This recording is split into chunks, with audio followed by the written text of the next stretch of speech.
দেখালো যে দেশের নদীগুলোর কি অবস্থা, পরিবেশের কি অবস্থা, এই শীতলক্ষার কি অবস্থা। বিশেষ করে সারা বাংলাদেশের নদী সম্পর্কে এখানে আমি হেঁটে হেঁটে দেখেছি।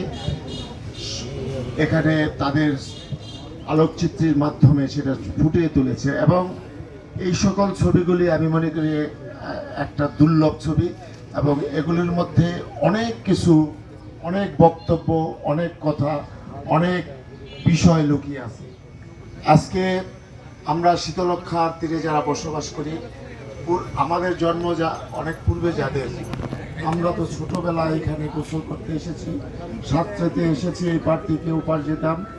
নারায়ণগঞ্জের মানুষ কিন্তু বলতো যে শীতলক্ষার পানি হচ্ছে ডাবের পানি।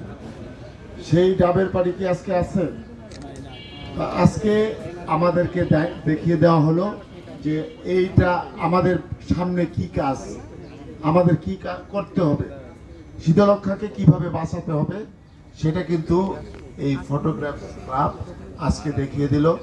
আজকে আসলে এটা আমি মনে করি সারা বাংলাদেশে এইভাবে প্রদর্শনী হওয়া অত্যন্ত আবশ্যক। এখানে শীতলক্ষার আজকে যে দুরবস্থা, এই দুরবস্থা আমি মনে করি আমরা কাটিয়ে উঠতে পারবো ইনশাল্লাহ। এবং এই দুরবস্থা থেকে রক্ষা করার জন্য বর্তমান সরকার, আমার কাছে যে নিউজ আছে, সারা বাংলাদেশের নদীগুলোকে, যেগুলি বিশেষ করে বুড়িগঙ্গা, শীতলক্ষা, তুরাগ, এই তিনটার বিষয়ে প্রথমে কাজ শুরু হবে এবং বড় ধরনের পদক্ষেপ নেওয়া হচ্ছে।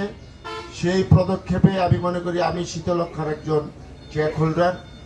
আমি নারায়ণগঞ্জে ইতিপূর্বে এই প্রশাসকের দায়িত্ব পেয়ে আমি নারায়ণগঞ্জকে বলেছি যে নারায়ণগঞ্জকে বদলিয়ে দেব।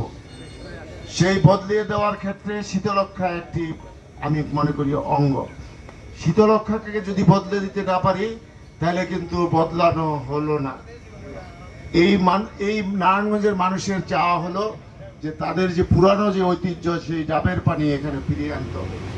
সেটা কিন্তু অসম্ভব নয়। আমি ইতিপূর্বে আমার সিটি কর্পোরেশন থেকে যে সকল বর্জ্যগুলি পড়ে, যে সকল ডাইং ফ্যাক্টরি আছে, তারপরে অন্যান্য ফ্যাক্টরি আছে যেগুলি পড়ে, সেগুলিতে আমরা ইতিপূর্বে নোটিশ দেওয়ার প্রক্রিয়া শুরু করেছি। সেটা করলে যদি অনেকের ট্রিটমেন্ট প্লান্ট আছে, কিন্তু সেই ট্রিটমেন্ট প্লান্ট বিদ্যুৎ ব্যয়ের ভয়ে সেগুলি বন্ধ রাখে। আমরা এগুলি মনিটরিংয়ের আওতায় আনবো এবং সবচেয়ে বড় বিষয় হলো যে এই শীতলক্ষাটা শুধু নারায়ণগঞ্জের পরিবেশকে উন্নত করতে হলে নাগরিক সচেতনতা সবচেয়ে বড় প্রয়োজন। সেই নাগরিক সচেতনতাই পারে এই নারায়ণগঞ্জকে সকল প্রকার অনিয়ম থেকে, অন্যায় থেকে, অবিচার থেকে, সকল পরিবেশ দূষণ থেকে, নদী দূষণ থেকে, সব কিছু থেকে রক্ষা করতে।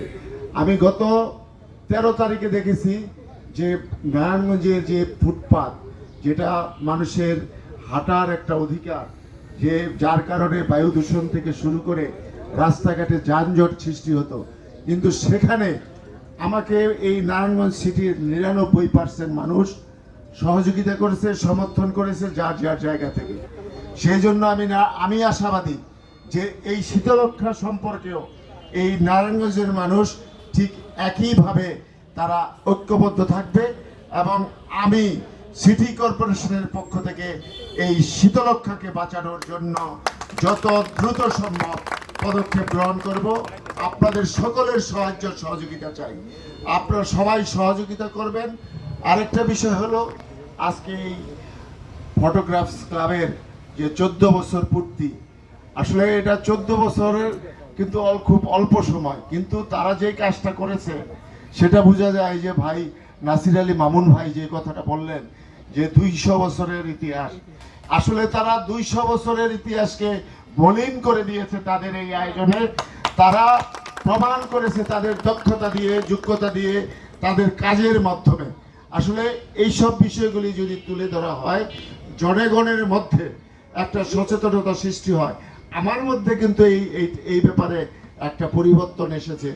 আমি নিজে, আমরা আসলে আমাদের সবাইকে একটা বিষয় সবসময় খেয়াল করতে হবে, সেটা হলো যে আমরা সবাই নিজেকে পরিবর্তন করি, বদলিয়ে ফেলি।